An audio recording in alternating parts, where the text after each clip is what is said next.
Hello everyone and welcome to Mentoring with Geraldine and the bite-sized YouTube channel. I hope you're enjoying my YouTube channel. If you'd like me to talk about anything in particular, then please let me know. And if you've got any comments, pop them in below. I look forward to seeing you soon. Hello everyone and welcome to Mentoring with Geraldine and the bite-sized podcast. How the devil are you? So I'm very excited today because I have a guest, and we all know it's great to have a guest, isn't it? And our guest today is Kate Peardon. And Kate is, just like us, running a small business. Now, but she hasn't always been running a small business. And I'm going to let Kate tell you all about herself in a mo. But Kate does lots of things that we think about. And if you've recently listened to episode 161, then you'll know that I've taken on more staff. I've changed the way I do things. And Kate helps people to do what I needed to do a month ago or a couple of months ago. So Kate, tell us about yourself and introduce yourself to the listeners. Thank you, Geraldine. Well, I love the introduction because I am, of course, Kate. I do have my own business, but you're right, Geraldine, I didn't always have my own business. I'm actually an ex-corporate person who has jumped to the other side.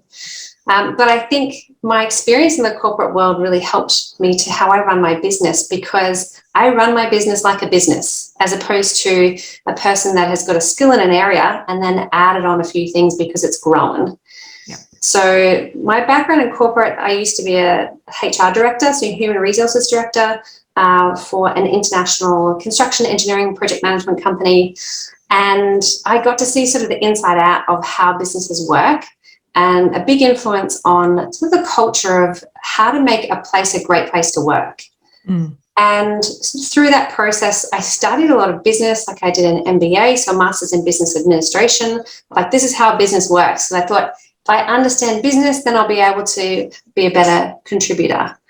But what I realized is something that was missing, and was missing from so many businesses, was this real focus on people, which is ironic because I was a HR director.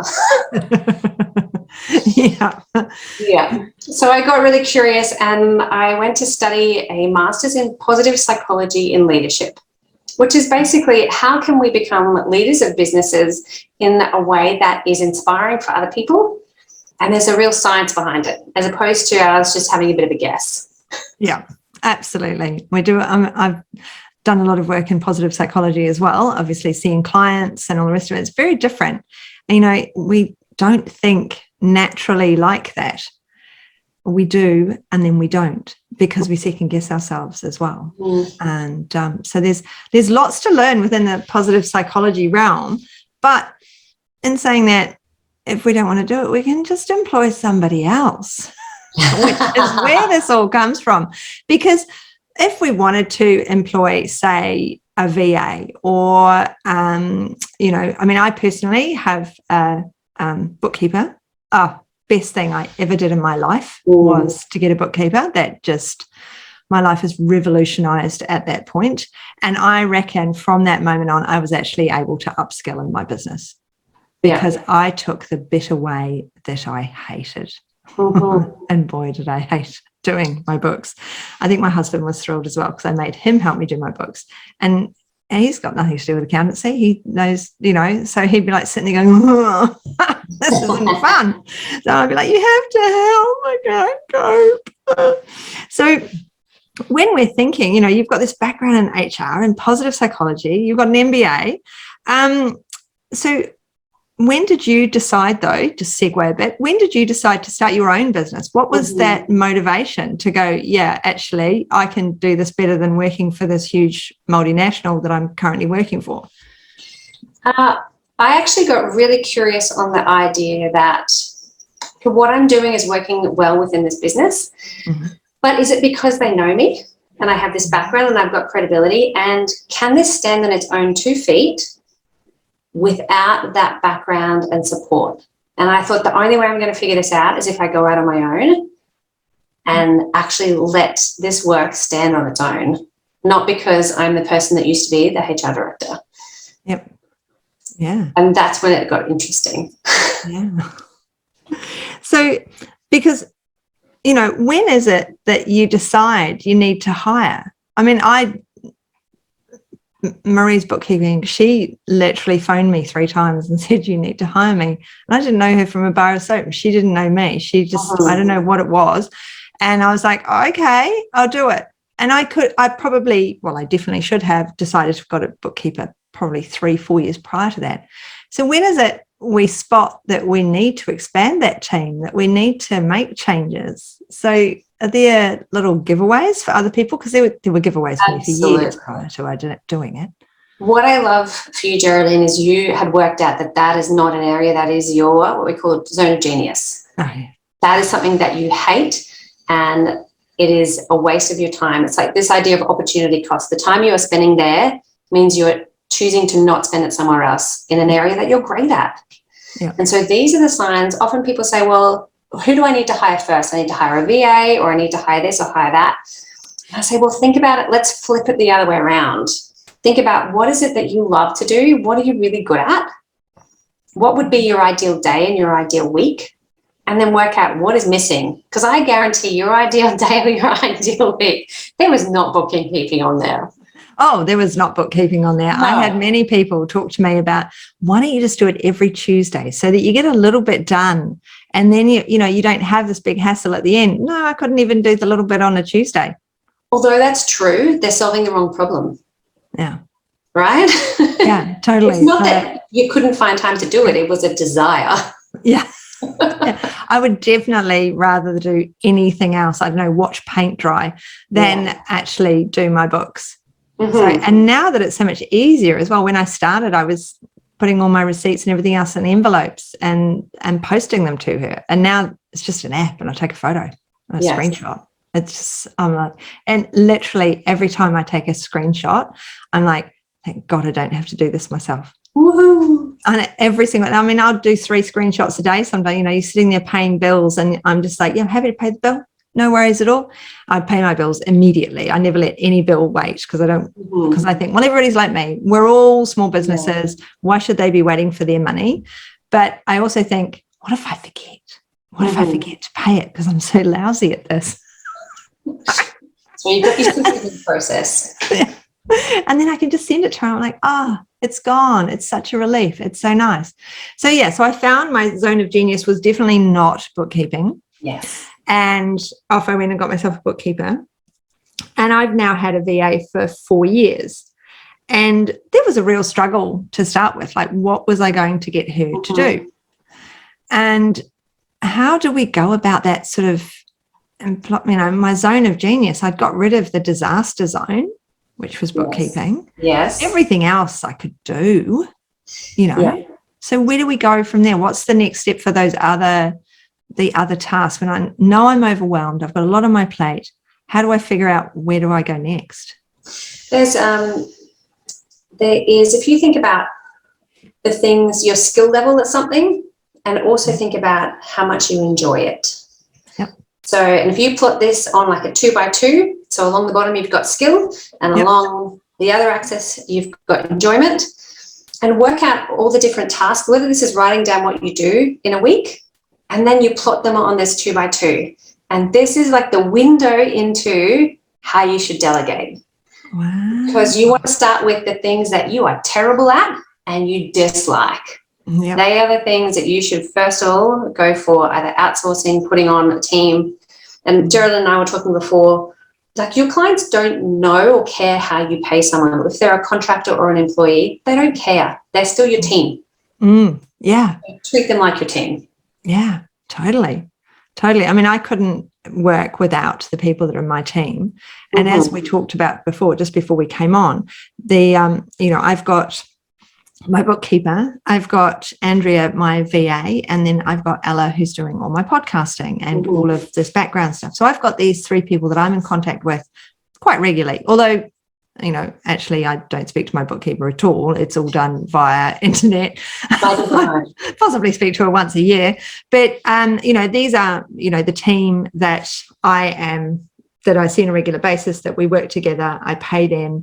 But there's other people that are in my team that I hadn't thought about. And someone else, friend Sam, pointed out to me, the people, my mentors, I'm paying them they're not doing things for me, and that they're not, filling out my bookwork for me or sending emails for me, but they are doing a lot for me, and that they're motivating me to do what I need to do. They're helping me. They're helping me when I go, I'm stumbling, I'm overwhelmed, what do I do next? They're there to help me. So they are part of my team as well. Absolutely. So our team is actually a huge, you can put your family in there if you want to, you can put all sorts of things in there, but they're like the secondary team. They're the cheerleaders, hopefully. They're not actually, hopefully the cheerleaders, and they're not telling you that you're wasting your time. Hopefully they're the cheerleaders. So they're not the business team, but this business team is actually bigger than we kind of think it really is. I think it's thinking about the idea of who is it that's around you that helps you to operate at your best, particularly if it's your business. Yeah. And that's a whole suite of different people. My cleaner is on that list. Yeah. She's amazing. I would put that in there. I should have said my cleaner too. She's been with me for 17 years. I won't let her go. Yeah. And in that 2 box, I would say I'm good at it, but I hate it. So it's definitely an outsourced skill.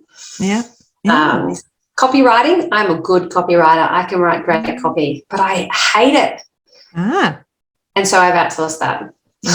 Yeah. When it comes to delegating, I have someone that writes. I write down my ideas and she turns it into my emails and my content, because it's really important, but not where I want to be spending my time. Yeah. And I think if I went to the idea of, okay, I need a marketing person or a VA, I would have missed these signs versus thinking, well, how am I spending my day? Where do they fit in this matrix of good, like skill set and desire, and what's not getting done, and managing it that way? They're your signs or your flags, as you said earlier, Geraldine, of what you should be delegating. Yeah. That's just it, isn't it? It's we figure out eventually, I need to delegate these things. Then when we've worked out, I don't like this and I don't like that, and I'm going to delegate these things.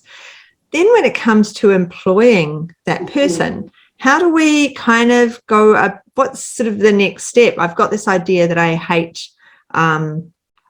emailing. I hate, copywriting, and I hate, well, everyone knows I'm not very good at blogging, much better at talking. So, okay, so let's say those are my 3. How would I then go about finding someone to help me to do those things? What's the next step? Yeah, so pulling it all together, and I would start from your ideal. So this might be a few different roles. It might be one person. But when you come to pulling this together into what that would look like, sometimes it's a step prior that we've missed. So I'm going to put a pause on that question and back up the bus. Because there's a question that often gets missed, and if you get it in the right sequence, what you've just asked becomes so much easier. And the first couple of questions are, what's the purpose of your business? Yep. Because people might start initially for this idea of making a difference or freedom or flexibility or whatever the case is. People kind of know why they started it, but often we don't update that. So it might have changed, but also it could be the same. So just noticing, okay, where am I at with my business and why am I doing it? Because then you can check in and say, well, if I'm looking at hiring, does that actually align with that?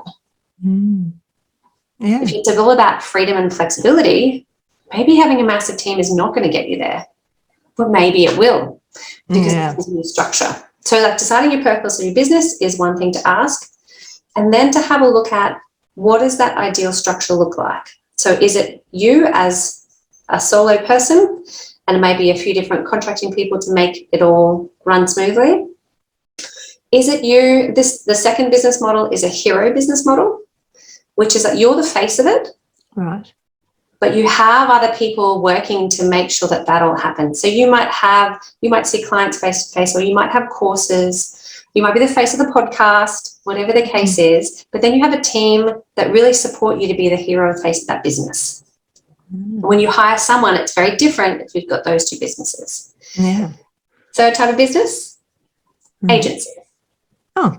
Agency is when you might be the person seeing clients and you hire somebody else that could also see clients. It's like having 2 heroes, 3 heroes, 4 heroes. Like you can scale it across ways. Yep. Whereas if you're a hero, you normally scale it a bit more like upwards, like a pyramid. People all support you to see more people versus this agency model. If you can understand where you fit in those three models, who you hire becomes a piece of cake. Because you know, is this person going to be helping you to be more of the figurehead of your business, or is this person going to help you to expand your business into seeing more clients by having more people as part of your agency? Wow. Once you've got those couple of things solved, actually coming together with a position description and putting it out there and interviewing people, you'll clearly be able to say, this is what my business is about and this is what I'm looking for you, and is that a match both ways? Yeah. So how do you feel about, because I mean, there's all the different styles of employment. You know, we can have permanent staff, we can have contractors. Everybody that I have is a contract. Well, I guess my cleaner's kind of permanent, but, you know, and my VAs, I've given them permanent contracts and I actually pay holidays and things like that. But they're in the Philippines. So it's not like they're in Australia, where very different, you know, commercial laws and all the rest of it. Yes. So how do you, I don't even know why I chose a Filipino VA in the first place. I think I looked there first.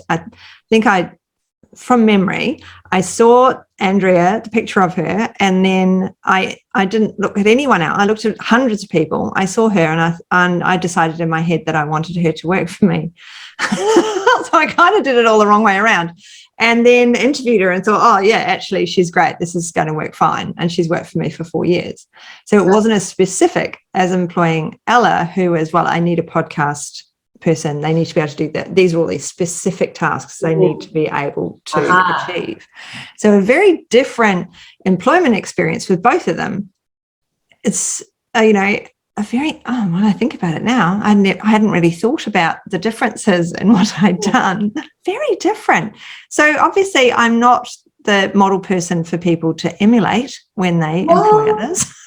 Now, I'm going to argue a bit with that, Geraldine, because whether you know it or not, you've actually hired, sure, they're two different methods, but they're for two different purposes. For your podcast, you were really clear on the tasks you wanted done.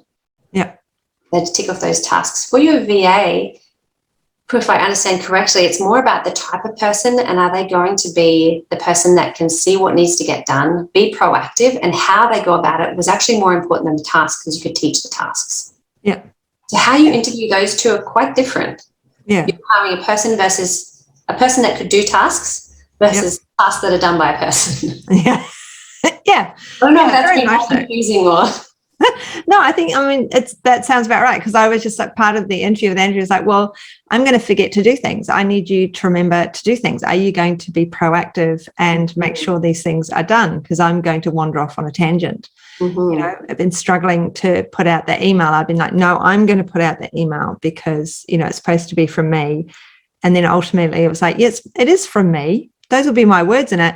But if I haven't got Andrea shouting at me to fill it out and finish it after she's put the template up, it's not going to get done. So finally it's just like, okay, Andrea, you're doing the email, remind me. And so there's little nudges. You haven't done the email yet. Oh, here's the link. Even though I know where the link is. It's like all these little nudges come along. So it's a very different hiring experience for both of them. But I can see what you mean by the differences there and the way and the reason why. It's the absolute differences. So when we're thinking about hiring, we want to be the CEO of our company, really. And yet I think when we're starting out, we don't realize that. I think when we're starting out, especially as natural therapists and coaches and people who are working one-to-one with people, I think we start out with, we want to change the world. We need to change the world. Everyone's so unhealthy. Everybody's not, you know, we can see our own health, we can see their health, and we just want to change the world. So when do you think people start to realize that in actual fact, they need to be the CEO of their company? They need to, or their small business. I mean, that's one thing as well. In Australia, of course, the names, you know, I'm not a company. I'm a solo entity. So does that help with the mindset? Having, like, if I decided to call myself a company, do you think I'd be, I mean, I never did. I got to just kept everything as simple as possible. I think how you structure your business doesn't matter. Yeah. As in, there's a legal structure, tax structure that has to be done in a certain way. It's the same as if you hire your staff on a contract or as a permanent employee or a casual, they're still your team. Yeah. And it's the same with sort of how you set up your business. Yeah. It's more about the mindset. A lot of people, the idea of I am the leader of this business, as opposed to I am the person that does all the things. Yeah. There can be a bit of a shift there. And also being the leader or being the CEO of your business, you can still work with your clients. Yeah. Particularly if that's a core part of the purpose of your business. So sort of making sure that you're clear on why your business is around and that how you've decided to set up your team supports you in that purpose, whether it's to make a difference, so that it is to bring on other people that work alongside you, or whether it is that you are the face of your business and people make that to happen. Yeah. So, I mean, you have a course coming out relatively soon, Solo to CEO. So how do I decide when I need your course, when I want to make this change from just me to being a CEO, to having that change? I mean, do you help me change my mindset? What is it? Because we met in a group, we met in a mentoring group. That's how Kate and I met. And I've been fascinated by what Kate does. So I was just like, you have to come on the podcast, because then I'm like, well, I can find out because she'll be on my podcast. Ulterior motive. So smart, Geraldine. Oh, so smart. Man. And I never told you why I did it either. I never gave the game away there, did I? So how is it? Like, when do I make this leap? When would I be ready in business to do this? Because most, natural therapists, when, we're part-time, many of us are part-time because there's a lot of empathy overload. So it's really hard to work, long hours and full-time. So the majority of us are part-time. We start out small. We have our own businesses. There's just us. There's no one else. We listen to podcasts like this one. We think to ourselves, I'd really like Geraldine to be my mentor. I'll just slip that in there, folks. Geraldine. Yeah, just slide it in there. They didn't notice it, I'm sure. There's just subliminal messaging there.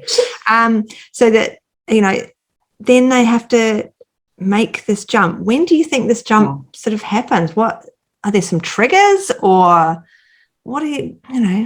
So my experience is people often do it too late.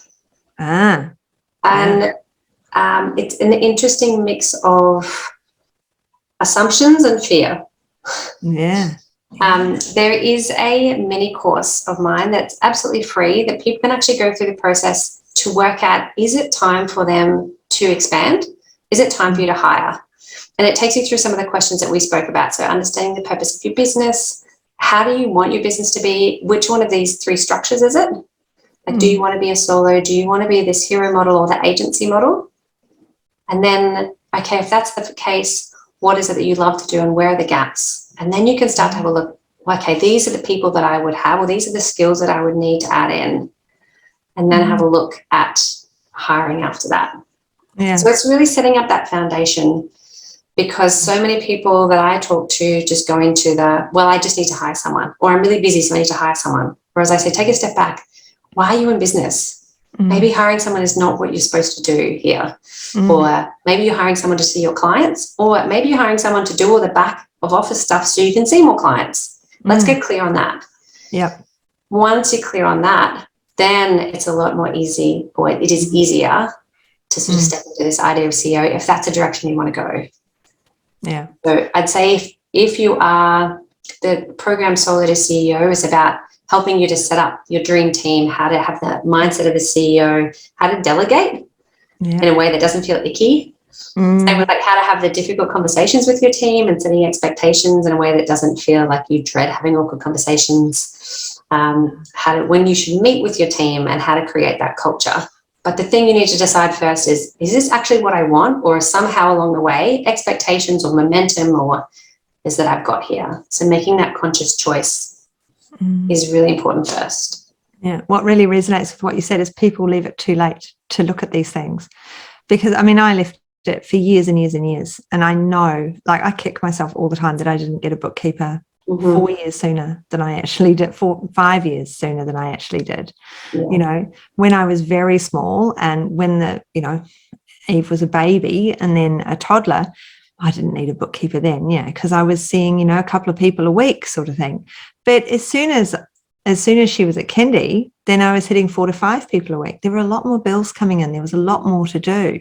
And I should really, even have then, been thinking about things like this, where am I going with this business? Can I chart this so that I know that when I'm at 5 clients a week or 6 clients a week, whatever it is, that's when I have to implement, this hated jobs removal system. Yeah. This is when I have to see that I'm going to need these other people. What is it I have to do to, implement? So I totally resonate with we leave it too late, because we leave so many things too late. We need mentors to help us, and because I do a lot of clinical mentoring, so I help people with their cases, and they leave it and they become overwhelmed, and then they say, I can't do this anymore, and they leave the industry. Exactly. We hit burnout. They're burnt out in the profession, and so they're like, I'm done. Yeah. And yet if they'd been in a group talking about their clients, they would have felt so much better, so much earlier, and been able to work and carry on. So I can totally hear if we don't do this soon enough. So you've got an opt-in on your website that they can do. Yes. So in the show notes, peeps, it will be there, the link, so that you can go and get this opt-in and have a look, so that you can go through and work out. I might do it myself. And so hopefully I'm sort of stage 3 or something in there, and not like stage 1, but I might just do that myself. So, because I think it's something we really need to make sure we're not, we go to college, we learn health for people, that when, there's a business weekend, that's not the focus of our colleges to get us into business. The focus of our colleges is to teach us how to care for people. Exactly. And so we have to figure this out for ourselves when we're out. And so, yes, there's lots of things we can do. We can join the academy, but if we start sooner and we do your opt-in sooner, then at least we'll have some of that vision forward, which is really, really important. Mm-hmm. So I can tell you that your industry is no different than anyone else. No one teaches you leadership. I'm not sure how it's got missed along the way. Yeah. No one teaches this. Yeah. It's so heartbreaking, because when you know a few things that help set up your business, it actually makes life easier. Yeah. It doesn't have to be so hard. Yeah, I know. It is made out to be hard, and there's a lot of pressure as well. And we put ourselves under pressure about our businesses. And, I should be able to do this. I ran businesses for years before I became a nurse. So I should have been able to run a business. But, when it's your own business, it's kind of different, like it is. I ran other people's businesses, no worries. But then when you have to do it and it's all up to you, then you do need some structure and systems and figuring out where you're going. And sometimes the sooner we do these things rather than leaving them, the better off we are. Yeah. At least then you're in control. Otherwise, the bus is being driven for you. At least in the driver's seat. Yeah, absolutely. Yeah, let's drive that bus ourselves, because it is a bus. It's not a car. Your business is not a small sporty number. It is definitely a bus, so that we can take all of these things, all of these people, all of these changes on board. It's a really comfortable one, probably, Definitely comfortable. Definitely got seatbelts as well. I definitely got seatbelts as well. Yeah. Yeah, it's definitely not, it's not a nasty one. It's not one of those yellow school buses from the United States. No way. No. We're talking food and drink service as well. We're talking plush. Maybe a massage chair. A massage chair and a bus. Okay, I think we've deviated here. Okay. So anyway, okay, on that note, on the bus note, it's probably time for us to go. We are, after all, the bite-sized podcast, so we ought to have, maybe that was a huge mouthful. But anyway, thank you very, very much for coming in and talking to my peeps. And guys, I will make sure that all the links are in the show notes. So thank you very much for coming in today, Kate. Thanks, Geraldine. Thanks so much for joining me today. Don't forget to rate, review, and subscribe.